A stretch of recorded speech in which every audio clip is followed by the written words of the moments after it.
नमस्कार, मैं दीपक शर्मा और मेरे YouTube मंच पर आपका स्वागत। दोस्तों, मोदी जी की जगह आज की तारीख में कोई और प्रधानमंत्री होता, मान लीजिए बीजेपी का ही होता, वाजपेयी जी होते। अगर वाजपेयी जी होते तो अडानी का ये जो नया कांड आया है, ये जो नया खुलासा अडानी ग्रुप पर हुआ है, उसमें एक्शन जरूर होता। जो सेबी की चीफ हैं माधवी बुच, इनका इस्तीफा जरूर होता और पूरे मामले की जांच सीबीआई को जरूर दी जाती। कोई भी प्रधानमंत्री होता, वाजपेयी जी की जगह कोई और होता, नरसिम्हा राव होते, कोई होता, जांच जरूर होती और इस्तीफा जरूर होता।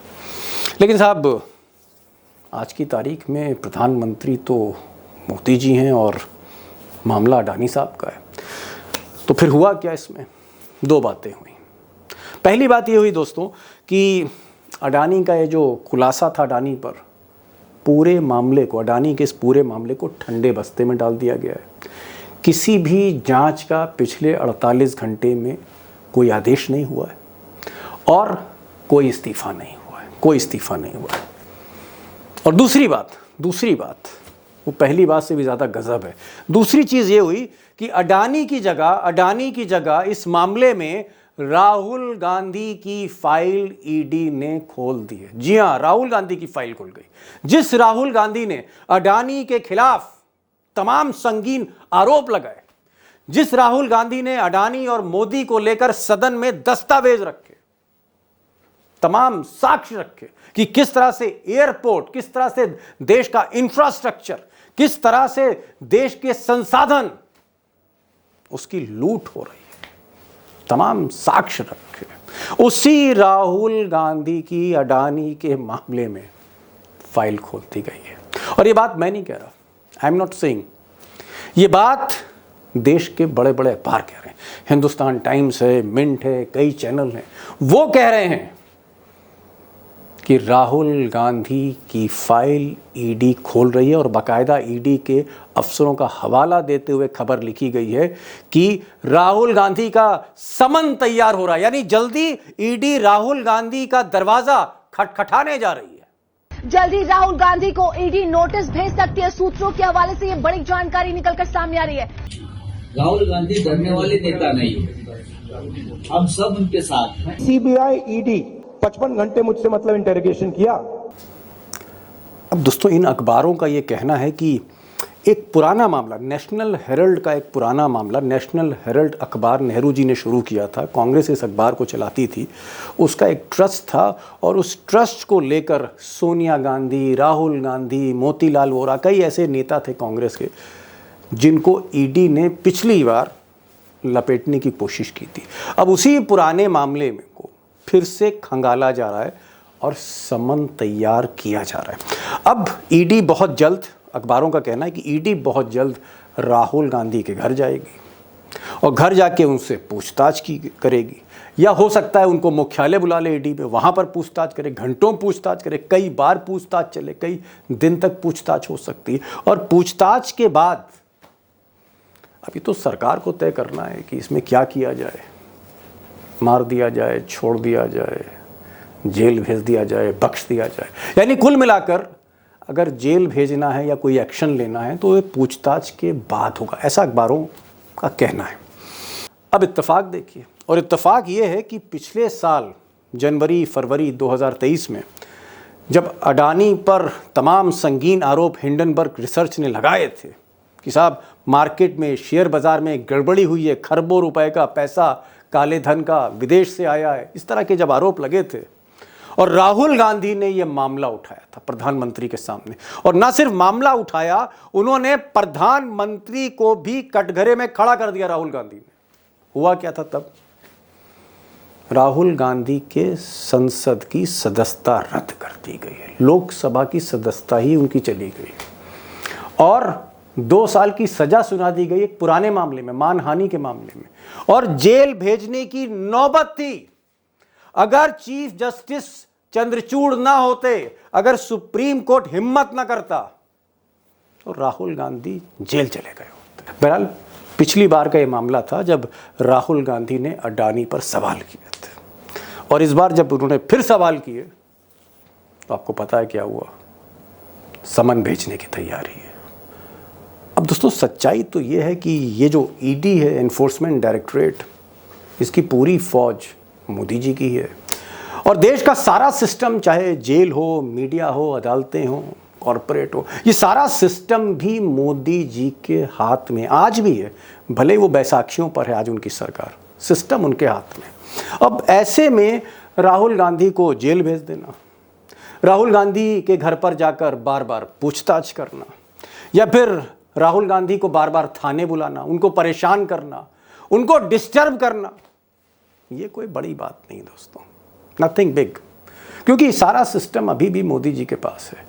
लेकिन जो बड़ी बात है, जो बिग क्वेश्चन है, बड़ा सवाल है, वो ये है कि राहुल गांधी को आज की तारीख में, जब मोदी बैसाखियों पर खड़े, आज की तारीख में लीडर ऑफ अपोजिशन को जेल भेजना, जेल भेजना, क्या मोदी जी के करियर की सबसे बड़ी गलती है? The biggest blunder of his career, Rahul Gandhi को आज की तारीख में जेल भेजना। और सवाल ये भी है दोस्तों कि अगर मोदी जी ऐसी गलती कर रहे हैं तो ऐसी गलती आखिर कर क्यों रहे हैं, मजबूरियां क्या है?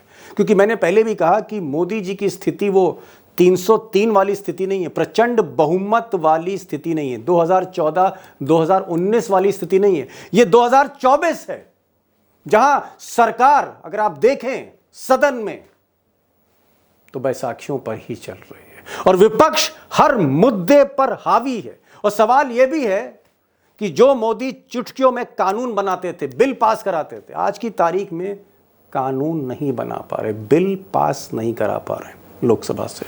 ये स्थिति, ऐसी स्थिति में राहुल पर फंदा कसना, और वो भी किसी अडानी के मामले में, किसी भ्रष्टाचार के आरोप जो राहुल गांधी लगा रहे हो, खुलासा राहुल गांधी कर रहे हो, शिकायत राहुल गांधी कर रहे हो, कंप्लेनेंट राहुल गांधी हो, और उन्हीं पर शिकंजा कसा जा रहा है। क्या ये जो स्थिति है, ये जो सच्चाई है, जनता को इस बात का एहसास नहीं है? जनता नहीं समझ रही कि वो जनता जो मोदी जी को 303 से 240 पर ले आई, क्या जनता ये नहीं समझ रही कि जेल भेजना था अडानी को, भेज रहे हैं राहुल गांधी को? अब दोस्तों आज सवाल वाकई बहुत बड़ा है कि इस देश में चाहे कोई हो, चाहे नेता विपक्षी क्यों ना हो, लीडर ऑफ अपोजिशन ही क्यों ना हो, अगर वो आवाज उठाएगा, भ्रष्टाचार को लेकर आवाज उठाएगा, विसिल ब्लोअर बनेगा, तो सजा मिलेगी। पिछली बार तो सजा मिलने के बावजूद भी किसी तरह से बेल मिल गई राहुल गांधी को, इस बार इंतजाम पुख्ता है। तो क्या जो आवाज उठाएगा उसे सजा मिलेगी? Big question. और राहुल गांधी सबसे बड़े प्रमाण हैं इसके। मुझे लगता है इस बड़े सवाल की तह में जाने के लिए ज़रूरी था कि आज, मुझे लगता था कि इस बड़े सवाल के तह में जाने के लिए कुछ खास मेहमानों को आज बुलाया जाए। और आज अशोक वानखेड़े टाइगर, उनको मैंने इनवाइट किया कि आप आइए, और साथ में मैंने लखेड़ा साहब को भी इनवाइट किया है कि आप भी आइए। दोनों से मैंने इस सवाल को उठाया है और हम तीनों ने मिलकर कोशिश करिए इस सवाल की तह में जाने की। क्या है निष्कर्ष, इसको ज़रूर सुनिएगा, समझने की कोशिश कीजिएगा कि देश किस तरफ, किस रास्ते की तरफ बढ़ रहा है। ज़्यादा समय नहीं लूँगा, चलते हैं टाइगर के पास और लखेड़ा साहब के पास। सवाल मेरा ये है कि 2023 में, पिछले बरस जब अडानी पर सवाल उठाया राहुल गांधी ने, तो उनकी सदस्यता संसद से रद्द कर दी गई। सारी आफत, सारी शामत राहुल गांधी की हो गई और जेल भेजने की नौबत आ गई थी। और अब राहुल गांधी ने फिर से अडानी पर सवाल किया है। तो जब राहुल गांधी अडानी पर सवाल उठाते हैं तो एक्शन अडानी की जगह राहुल गांधी पे क्यों हो जाता है? क्योंकि सब चोर चोर मौसेरे भाई है। चोर चोर मौसेरे भाई है। ओके। अडानी जी जो कर रहा है वो सरकार और एजेंसियों से छुपा नहीं है, सबको पता है, चीजें रिकॉर्ड पे है। सैया भय कोतवाल तो डर काहे का, जब प्रधानमंत्री ही अपने हैं, पूरा सरतंत्र अडानी के कब्जे में है, तो फिर वो खुला खेल फुलक्काबाजी जो चाहे वो करे वो। और जब तक नरेंद्र मोदी जी सत्ता में है तब अडानी जी का बाल बाका भी नहीं हो सकता। ये तीसरी या चौथी बार मैं आपको बोल रहा हूं आपके चैनल पे। बोलते रहिए राहुल गांधी। हाँ, ज्यादा बोलने पे लोग जेल जाएंगे, राहुल गांधी जेल जाएंगे। एक कोई ठेकेदार दारू का बोल देता है मैंने पैसे दिए, एक पुलिस कमिश्नर किसी अधिकारियों की बात पार्टी में सुन के आरोप लगाता है कि अनिल देशमुख ने 100 करोड़ रुपए खा लिए। हेमंत सोरेन के मामले में हियर से हो जाता है कि 8 साढ़े 8 एकड़ जमीन में घपला किया है और वो लोग जेल जाते हैं। या छोड़िए हिंडनबर्ग शॉर्ट सेलर है, छोड़ दीजिए उसको, छोड़ दीजिए न्यूयॉर्क टाइम्स क्या लिखता है। गुजरात गवर्नमेंट ने जो लिखा है अडानी को, उसका क्या कि आपने कोयला ओवर बिलिंग करके हमसे ज्यादा पैसा लिया, 3000 करोड़ रुपए वो वापस करिए। अडानी ने ओवर बिलिंग किसको किया? सिंगापुर की कंपनी को किया, यूएई की कंपनी को किया, हांगकांग की कंपनी को किया। तो मनी लॉन्ड्रिंग नहीं तो क्या है? ये मनी लॉन्ड्रिंग नहीं तो क्या है? मैं तो बाहर दूर जाता ही नहीं, मैं तो सब फ्रॉड मानता हूं। राहुल गांधी भी फ्रॉड है और वो हिंडनबर्ग भी फ्रॉड है। सिर्फ ईमानदारी का ठेका यहाँ इस देश में अडानी जी ने लेके रखा है और गुजरातियों ने लेके रखा है, बस उससे ज्यादा ईमानदारी किसी के पास नहीं। तो वही गुजरात सरकार लिख रही है अडानी की, माय बाप अब तो action low. Government of Gujarat, a responsible entity, is asking Adani to refund the money which they have overbilled in coal trading. जब ये सामने है तो ईडी क्यों चुप है? ईडी को साफ सूंघ जाता है कि ये पामिलियन जब तक छू नहीं बोले तब तक नहीं जाएगा किसी के सामने। राहुल गांधी का जो अभी ईडी का जो सुन रहा है, जो चर्चा चल रही है, ये एक्चुअली एक वीक पहले होना था। ये 8-10 अगस्त पहले ही राहुल गांधी उठना था। लेकिन राहुल गांधी जी ने ये पहले लिख कर दिया कि मेरी सूचना है कि शायद ईडी मुझे अरेस्ट करेगी। और जब इसमें आपने प्रोग्राम किया था तब भी हमने कहा था कि बिल्कुल सूचना हमारे पास भी है, हम भी इतने साल से बैठे हैं, हमारे भी अधिकारियों से संबंध होते हैं, सूचना हमारे पास भी है। राहुल गांधी की जबान बंद कैसे की जाए, केजरीवाल को कैसा चुप किया जाए, जी संजय सिंह को कैसा चुप किया जाए, शरद पवार को कैसा चुप किया जाए, जी जी जी।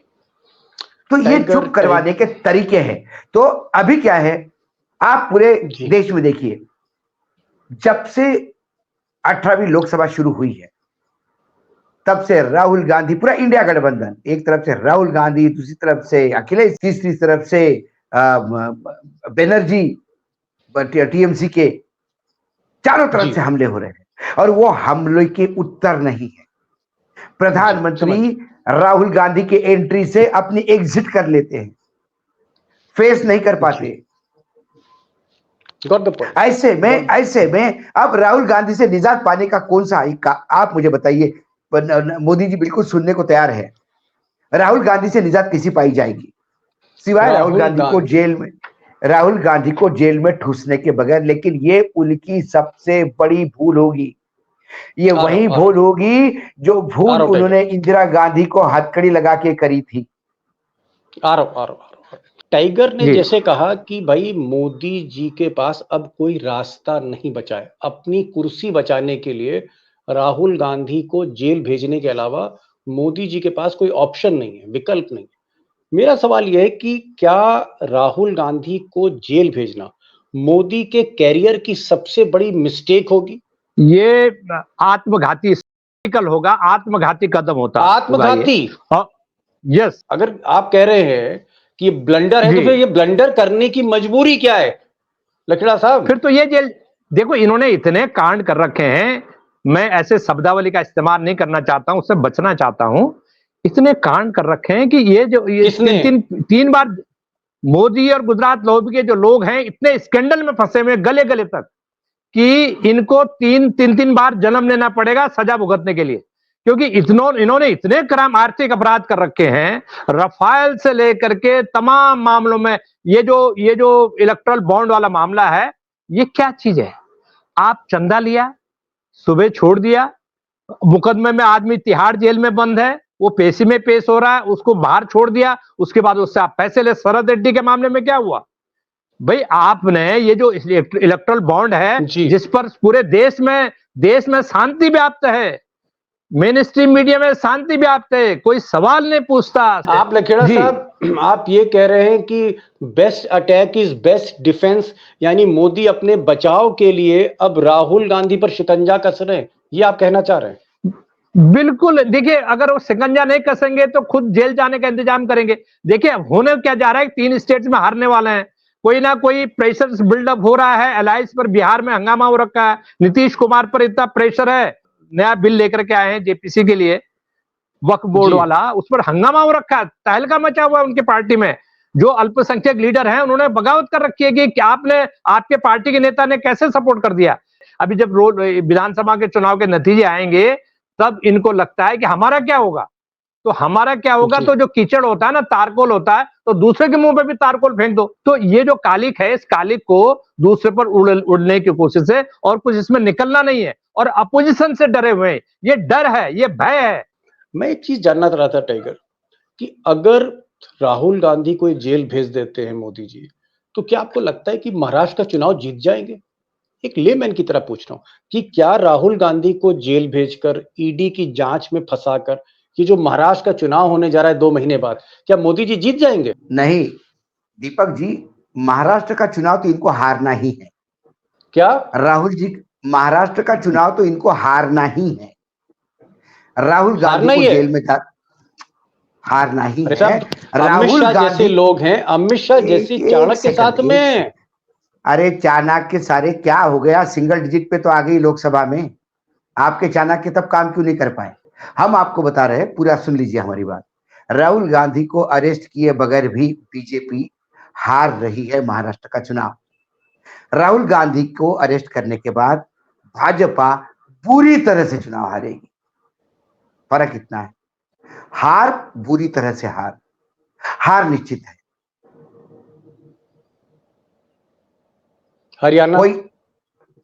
हरियाणा में कांग्रेस एकजुट होकर लड़ी, तो हरियाणा में 20 विधानसभा की सीट बीजेपी के लिए मुश्किल है। 20 सीटें नहीं मिलेंगी हरियाणा में। 20 सीटें नहीं मिलेगी, लेकिन कांग्रेस को एकजुट होकर लड़ना होगा। झारखंड में हेमंत सोरेन ने जो अभी महिलाओं के लिए पत्ता खेला है, और जो उसको जेल में डालने के बाद जो किरकिरी हुई है केंद्र सरकार की, उसका बहुत बड़ा फायदा झारखंड में उनको मिलेगा। टाइगर कह रहे हैं कि अगर कांग्रेस में गुटबंदी खत्म हुई हरियाणा में, और झारखंड की कांग्रेस ईमानदारी से टिकट बांटे, और महाराष्ट्र में तो माहौल शरद पवार ने बनाए रखा है, अगर ऐसा होता है, जो बहुत नामुमकिन सी बात नहीं है, अगर ऐसा होता है, तो ये तीनों राज्य मोदी जी के हाथ से खिसक जाएंगे। और अब अगला सवाल लखेड़ा साहब से, कि अगर ये राज्य मोदी जी के हाथ से खिसक गए, तो फिर लखेड़ा साहब क्या होने जा रहा है दिल्ली में?